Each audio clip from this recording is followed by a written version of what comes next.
பெரியவங்களுக்குள்ள சீதபேதி குணமாகணும் அப்படின்னா வில்வ பழத்தை வந்து நல்லா பிசைஞ்சிட்டு அந்த சாரோட அவங்க வந்து சாப்பிட்டுட்டு வந்தாங்க அப்படின்னா, இதுவும் ஒரு வாரத்துக்கு தொடர்ந்து சாப்பிட்டு வந்தாங்க அப்படின்னா, இந்த பழச்சாறை மட்டுமே சாப்பிட்டு வந்தாங்க அப்படின்னா பெரியவங்களுக்குள்ள சீதபேதி குணமாகும்.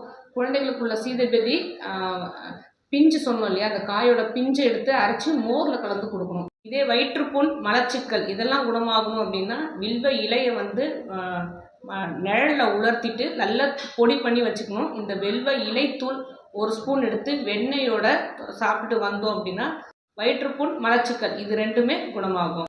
மஞ்சள் காமாலை உள்ளவங்களுக்கு ஆரம்ப ஸ்டேஜில் இது கண்டுபிடிச்சிட்டோம் அப்படின்னா மஞ்சள் காமாலை குணமாகறதுக்கும் இந்த வில்வ இலைத்தூளை வந்து, அதாவது நிழலில் உலர்த்தின இலையை வந்து அப்புறம் பொடி செய்து வச்சுக்கிட்டு 1 ஸ்பூன் இலைத்தூளோட 5 கிராம் கரிசாலை சாறு இது 2த்தையும் கலந்து வெறும் வயிற்றுல ஒரு நாள் ஃபுல்லாக குடிக்கணும்.